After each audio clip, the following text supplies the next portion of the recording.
Part of the Carter estate's electric gate groaned open as a matte black SUV rolled in under a late afternoon sun that filtered like silk through the Hollywood haze. Inside the vehicle, tension simmered beneath the silence. Beyoncé sat in the back seat, her sunglasses veiling any trace of emotion, her posture straight, her hands clasped over a thin envelope she had read at least a dozen times since it had arrived. Across from her, Tina Knowles kept glancing at her daughter's face, her lips pressed tightly together as if to stop any more words from escaping. "You don't have to say anything, baby," Tina finally murmured. "I know what you're carrying." Beyoncé gave no answer. What she was carrying was not a letter. Not in the traditional sense, it was a thin printout from a legal analyst hired to quietly monitor online defamation cases. What had once lived only on fringe YouTube channels and cryptic Twitter threads had now exploded into mainstream consciousness. Jaguar Wright's claims had reached critical mass. Inside the mansion, Jay-Z stood at the edge of the marble kitchen island, staring down at a tablet streaming a muted panel discussion. 3 legal experts debated whether the Carters had a viable path forward in silence, or whether they would soon be forced to make a public statement. He was barely listening.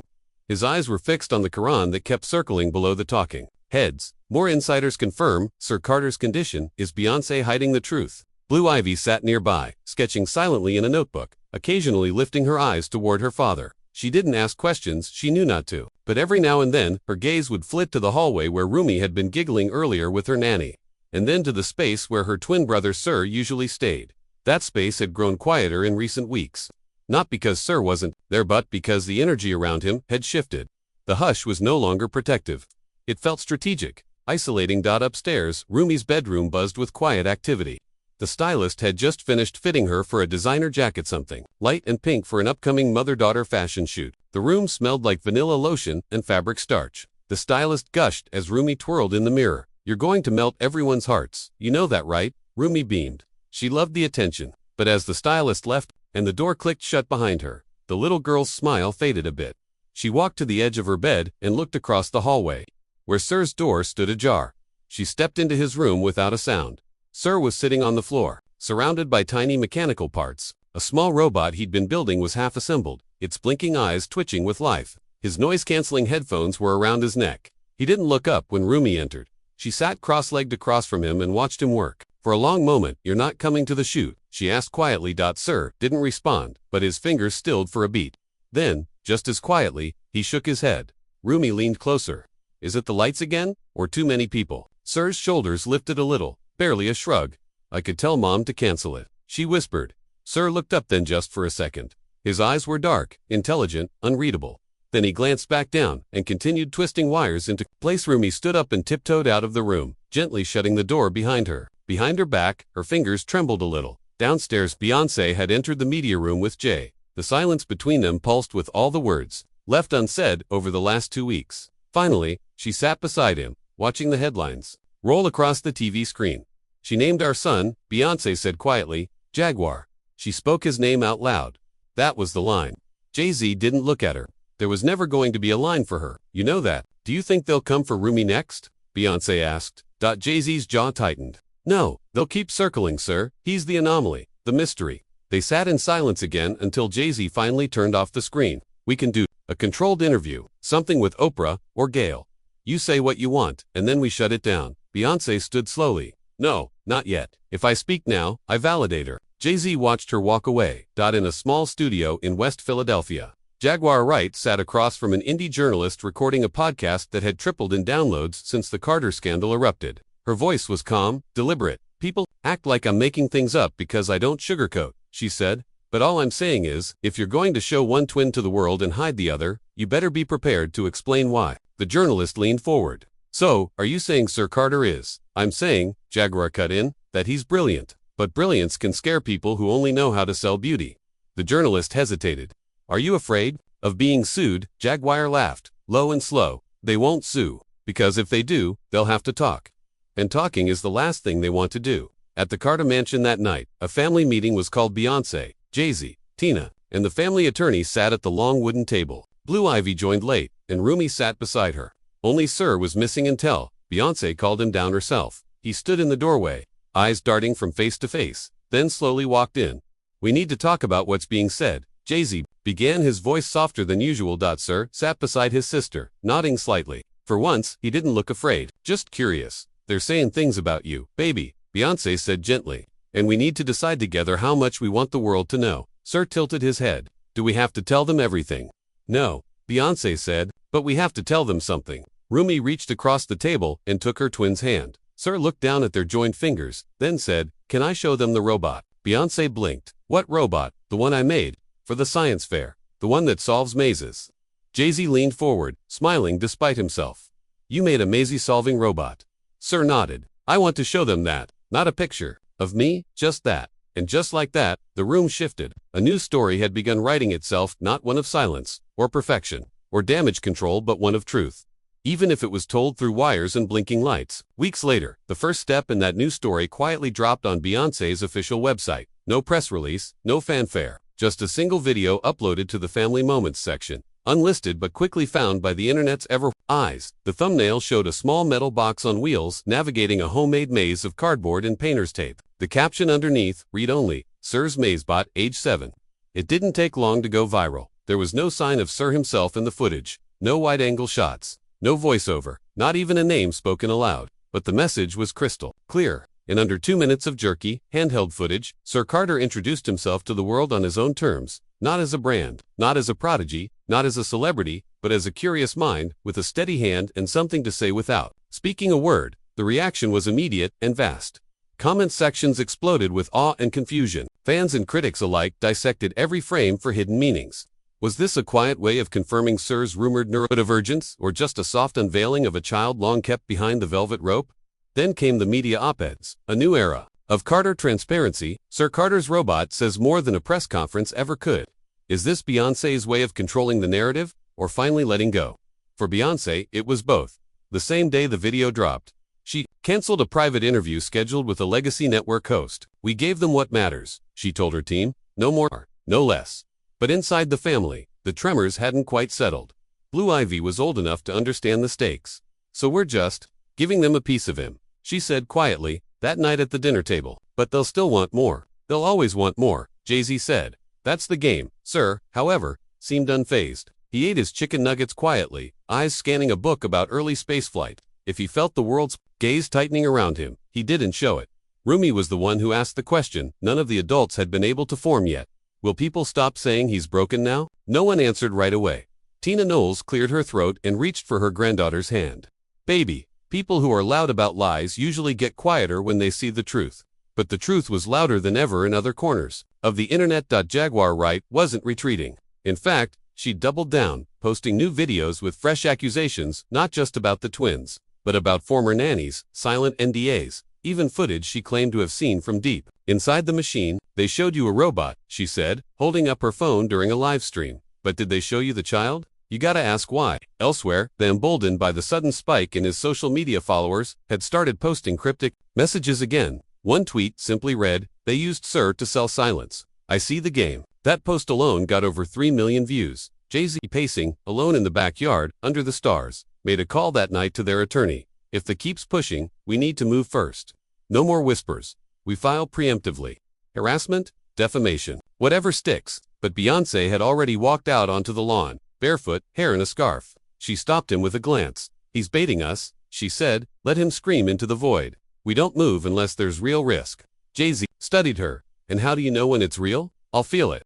The silence stretched between them, filled only by the chirp of crickets and distant traffic. The next day, Beyoncé posted a photo to her Instagram. No caption, just an image of 3 sets of hands laid out on a table, one adult, one child, with painted nails, and one small, dark palm, with a digital watch peeking from the sleeve of a space-themed hoodie. The comments came by the tens of thousands. "Is that Sir? A soft launch of the Carter Air. Why do I feel like this image is saying, our family, our terms?" Amid the frenzy, Tina Knowles quietly posted a quote to her story. "People will throw stones at things that shine, but sometimes, the shine comes from within." In West Philly, Jaguar saw it all. She rewatched the video of the Mazebot 3 times. She paused it at a frame where the robot stuttered at a corner, reversed, and corrected course. She scoffed. "You want a hero's arc?" she said aloud. "They gave you a robot making left turns and called it healing." But her voice didn't carry the same fire. Not that night. Back at the Carter estate, Blue Ivy tucked her brother into bed. She kissed his forehead, turned off the light, and sat with him for a minute longer. "You did something brave today," she whispered.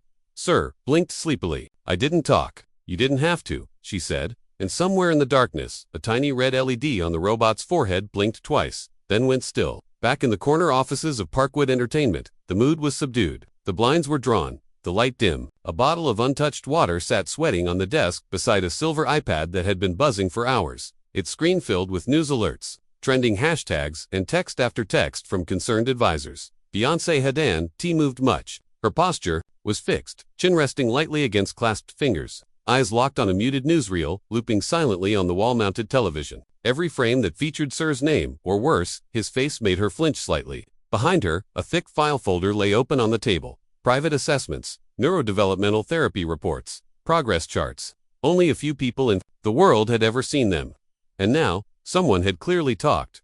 Across town, Jay-Z paced inside a wood-paneled studio, lined with Grammy plaques and half-lit control boards. His phone was pressed tight to his ear, his jaw working overtime. No interviews. We kill it with silence. Any outlet that prints it gets cut off, permanently. He ended the call with a sharp swipe and turned to the window.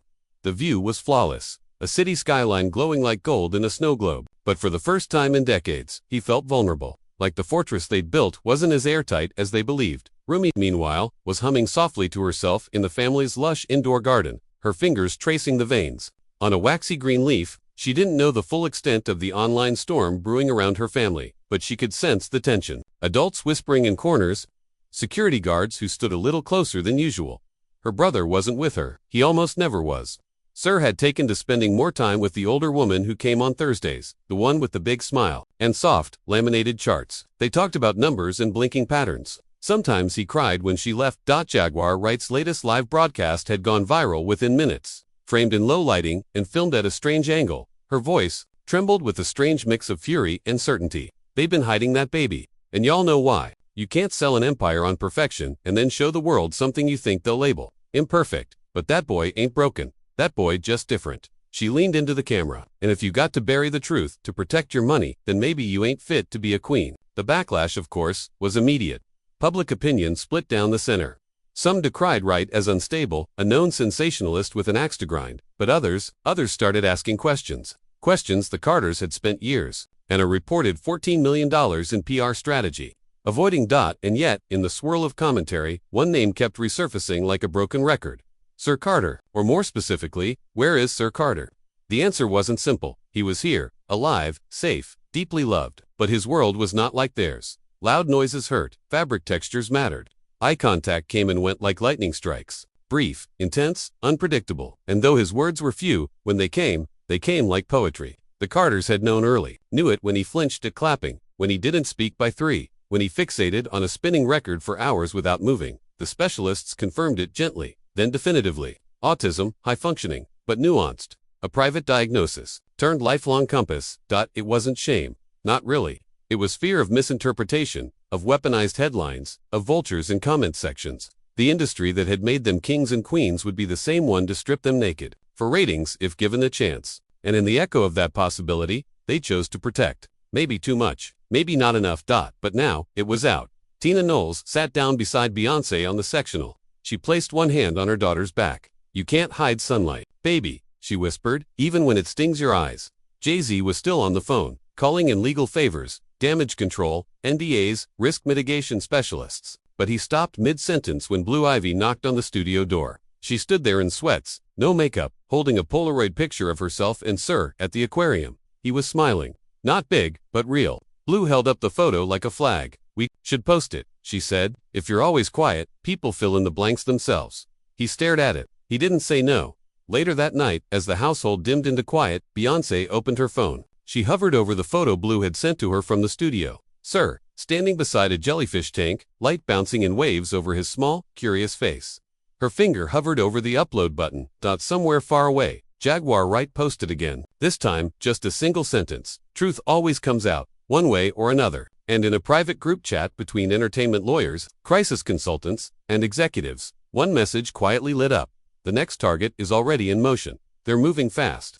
Carter fallout is just the beginning. The streets of Tribeca were quiet that morning, unusually so. A mist hung in the alleyways like a warning, and as the sun tried to break through it, a convoy of black SUVs rolled slowly past Hudson Street. Inside the lead vehicle, a man in a tailored navy jacket stared out the window with unreadable calm. His lawyer beside him was talking, something about discovery, about staying ahead of subpoenas, but Jay-Z wasn't listening. His eyes were fixed on the sidewalk cafe where, for a brief moment, someone raised a phone and captured his car, driving by. Another headline was born before he'd even reached the courthouse. It was going to be a long summer. Just 3 blocks away. A team of federal investigators sat inside an unmarked building. The file on the table read Carter Confidential. Inside it, timelines, offshore holdings, shell companies linked to shell companies. But it wasn't money laundering they were after. It was silence. Or rather, the cost of it. NDAs, payouts, sealed settlements, all the quiet ways people with power stitch up wounds before they bleed in public. And at the center of it all was a name that no one dared type into official record yet. Rumi, not because she had done anything wrong, but because her presence at events, in rehearsals, in ad campaigns might now be reinterpreted through a different lens. The question investigators had wasn't about Sir anymore. It was about what was being covered by shining the light so brightly on Roomie. Down in Atlanta, Jaguar Wright was filming again. This time, her voice was softer, slower, no shouting, just a tremble beneath the surface. "This isn't just about autism, or NDAs, or even the kids," she said. "This is about the price of black excellence. And how high we're willing to pay just to look perfect." Behind her, an old piano played faintly, no words, just chords. "You think the Carters are the only ones? Please, that industry been eating its young for decades." The comments filled up fast. Some were furious, some scared. Others said nothing, just watched. In Los Angeles, a studio executive met behind closed doors with 2 lawyers and a security advisor. A project had been paused. A docuseries quietly greenlit in early 2024 suddenly posed legal landmines. "There's footage," the lawyer said, "from backstage, from Paris, from Dubai. There's a pattern of omission, of manipulation." She slid over a hard drive. "If it leaks before the Carters address this themselves, the narrative won't be theirs anymore." Inside the Carter estate, the walls felt thinner than usual. Rumi was in the dance studio with her coach, a light on her feet, confident. Beyoncé watched from the doorframe, arms crossed tightly. "She doesn't know what's happening," she whispered to the assistant beside her. "She just loves to move." Then, after a long pause, "I used to too." Sir was upstairs. He didn't like the cameras today, or the noise from outside. The therapist adjusted his headphones and asked if he wanted to go over equations or music theory. "Stars," he whispered. "Just the stars." They dimmed the lights, projected constellations across the ceiling. For a moment, everything was quiet. But outside, things were moving fast. A subpoena was filed in a federal court. Under seal, the name on the line wasn't Beyoncé or Jay-Z. Not yet, it was a business manager.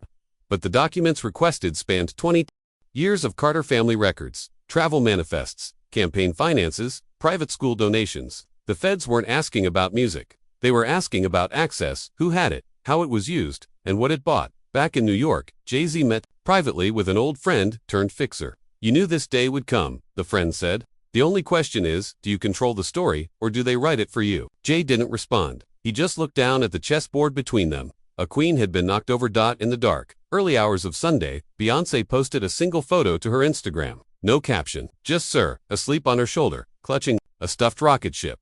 Comments were disabled, but within 15 minutes, it had already been screenshot, dissected, trended, weaponized.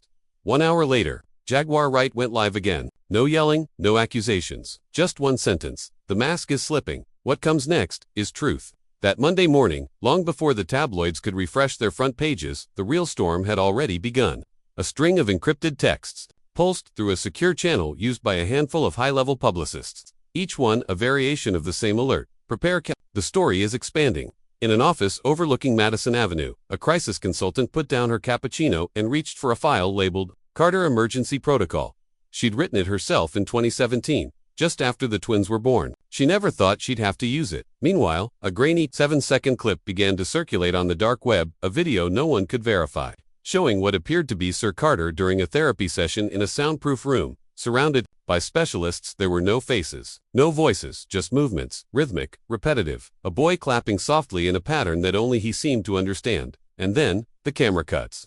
Some said it was AI. Others swore it was real. But everyone agreed, it was about to become very, very public. In Los Angeles, a producer at a major streaming platform was screaming into a phone. "We passed on this last year. We had the whole thing, the interview, the nanny, even the damn birth doula." The assistant on the other end stammered. We were told they'd sue us into extinction." The producer slammed the door. "You don't bury a Carter story. You delay it, and now it's back. With blood in its mouth." Back in Houston, Tina Knowles stood in the middle of her kitchen, staring at her phone. Her publicist had begged her to stay quiet, but the silence was burning a hole in her chest. She opened notes and started typing, a response, raw, unfiltered. She stopped mid-sentence, deleted it. Instead, she posted a photo of a childhood drawing. Sir had made it last Christmas. A rocket ship, a stick figure family, and a star that stretched across the whole paper. She wrote one word underneath, shine. Thousands of miles away in Paris, Blue Ivy was rehearsing. The dancers circled her, the lights cued, and the director whispered, again, from the top. She didn't ask why her mother hadn't joined rehearsal. She didn't ask why the choreographer looked nervous. She just moved precision, grace, control. She'd been raised for this moment. But somewhere in the corner, someone was filming. A clip later leaked, her hand shaking just slightly before the first step. Not enough to be obvious, just enough to be real. At ROC Nation's Manhattan office, legal teams worked in shifts. Jay-Z had pulled a war room together. A quiet man in a gray suit stood by the projector, outlining their threat matrix. There are at least 4 publications preparing exposes. One of them has access to internal medical invoices, and we believe someone from the inner circle is feeding them more. Jay rubbed his jaw. We find the leak before Friday, but the leak had already moved. In a podcast recorded in a rented cabin in Vermont, an ex-employee of the Carter family, never seen, voice disguised, began to talk. Not just about Sir, not just about the NDAs, but about the systems. They don't just protect their kids, the voice said, they protect their ecosystem. That brand runs deeper than any of you realize. That brand prints money. That brand buys silence. The episode spread faster than expected. Within hours, the audio was transcribed, analyzed, debated. Speculation morphed into narrative. Narrative hardened into belief. Back home, Beyoncé closed the door to her studio and lowered herself to the floor. No makeup, no stylists, just her, a piano, and a song she hadn't finished in months. She tried to sing, her voice cracked. She tried again. It broke. In the hallway, Rumi pressed her ear to the door. Sir, upstairs, counted to 100, over and over. The way he always did when things got loud. The internet roared. And for the first time in years, the Carters didn't roar back. Later that night, a fleet of black SUVs pulled into a discreet Beverly Hills estate, one of the lesser-known Carter properties, rarely photographed, barely documented. A handful of bodyguards with earpieces stood outside, backs straight, faces unreadable. Inside, the living room was dim, lit only by the flicker of a muted television looping headlines from international news outlets. Beyoncé's silence under fire. Where is Sir Carter? Rumi, the chosen twin. Jay-Z sat at the head of the table, phone on speaker, while an elite crisis response team dialed in from London, Berlin, and DC. One of them spoke in clipped tones, British accent sharp. You're at the tipping point. The media cycle has turned from curiosity to suspicion. You have 48 hours to either control the story or become the story. In a quiet wing of the estate, Rumi lay curled up beside her grandmother. Tina read to her softly Goodnight Moon, a book she'd read to Beyoncé and Solange decades ago. Rumi, half asleep, asked Grandma, why do they only want to talk about Sir now? Tina didn't answer right away. She touched Rumi's hair and replied, because some people don't understand quiet magic, and your brother is made of it. At that same moment, Sir Carter sat cross-legged on the floor in his room. The walls glowed with constellations from a projector. He wasn't watching cartoons, he was assembling tiny pieces of a torn motherboard, hands moving with delicate precision. A faint hum filled the room, mathematical patterns whispered from a tablet he'd disassembled earlier that week. His tutor watched from the doorway, silent, in awe. He sees things, she later told someone, not like we do. It's like he's listening to the future. Meanwhile, in Atlanta, Jaguar Wright went live again. Her audience was now in the hundreds of thousands. You think they're gonna stop me with silence? She barked into the phone camera. You think I care about lawyers? This ain't about lawsuits, this is about truth. And let me tell y'all something else. Sir Carter is special. And I don't mean like marketing special, I mean spiritually gifted. That child is the reason they're terrified. Clips from her live exploded across social media. And suddenly, new voices emerged. Former stylists, ex-choreographers, even a once-trusted nanny. None confirmed Jaguar's claims directly, but none denied them either. A pattern was taking shape, murky but undeniable. The next day, a paparazzi photo surfaced, Beyoncé walking alone in Santa Monica, hoodie pulled low, sunglasses on, no entourage. It was the first candid photo of her in weeks. She wasn't smiling, she wasn't posing. She was walking like someone who knew eyes were everywhere. And in her hand, clearly visible, was a folded sheet of paper, crumpled at the edges. Later, fans would zoom in, trying to read the blurred print. All they could make out was a single name, Sir. Across town, a late-night segment aired on a national news program. The anchor stared solemnly into the camera. This is no longer about celebrity gossip, she said. This is a story about privacy, power, and the lives of children caught in a spotlight they never asked for. The Carter twins, once just names on a birth certificate, are now center stage, and the world is watching. Inside a quiet hotel suite, Kanye watched that segment, alone. No entourage, no cameras. Just him, a glass of bourbon, and the blue-white glow of the screen. He rewound the anchor's final sentence 3 times. Then, quietly, he whispered, "I told you. They ain't gods, they're just scared." Up in Harlem, an old man in a record store shook his head as he switched the radio off. "This ain't about no twins," he muttered. "This about truth. And America don't like it when truth walks in looking like a child." The winds had shifted. The world wasn't just asking questions anymore. It was demanding answers. And the Carter family, once untouchable, was being pulled into the storm. One whisper, one image, one child at a time.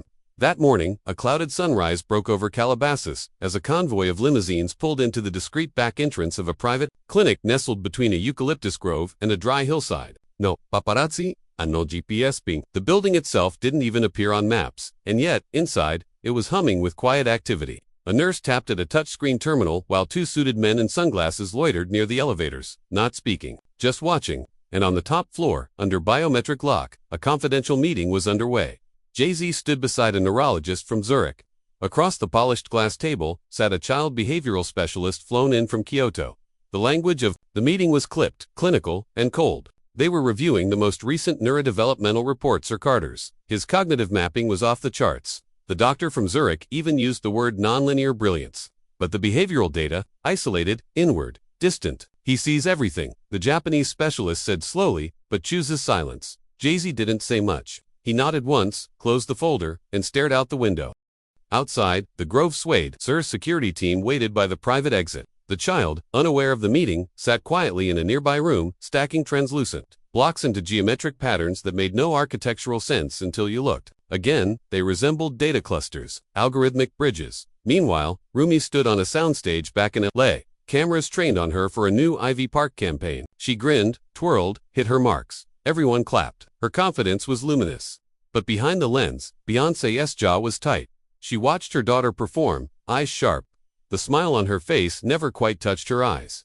Later that afternoon, in a hushed corner of the studio lounge, she whispered to her longtime stylist, "They want her to be a brand before she knows who she is. That's what they did to me." The stylist paused, then asked, "But don't you want this for her?" Beyoncé turned slowly. "I don't know what I want anymore." Back online, the speculation was no longer coming from trolls. It had gone mainstream. A respected investigative podcast released an hour-long special titled Rumi and Sir, the children, the Carters, don't want you to know. It wasn't salacious, it was surgical. Legal analysts, family therapists, media critics, they combed through every public appearance, cross-referenced ages, timelines, trademarks, and contracts. The conclusion wasn't defamatory. It was disquieting. This family is hiding something, and the reason may not be shame but power. In Houston, Matthew Knowles made an uncharacteristic appearance at a local university to give a fireside chat about the music business, but when a student asked about his grandchildren specifically, he stiffened. "Sir is just fine," he said, with a tight smile. "He's just not for public consumption." That quote exploded across Twitter, and with it came new heat. By nightfall, a rumor ignited from inside the industry, unconfirmed but irresistible. A recording. Not a song, a private conversation between 2 label executives speaking about what the Carters are really protecting. Allegedly leaked from a Zoom call. Allegedly referencing a clause in Beyoncé's ROC Nation contract, full parental control over media involving all children, especially in cases of medical privacy. Lawyers moved fast. Cease and desist letters rained across inbox. The recording vanished from the internet within an hour, but not before a few million people heard just enough to start asking the real questions. And somewhere in the shadows, Jaguar Wright went live again.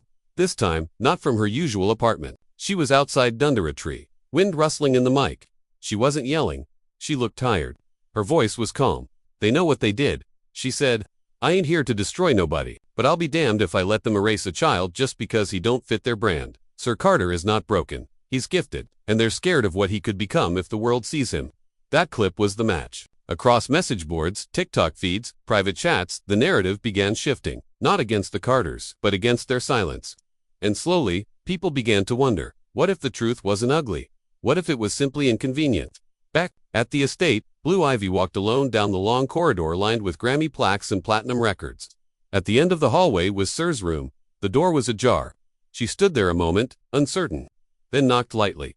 Inside, Sir turned and smiled. For the first time in weeks, Blue smiled back.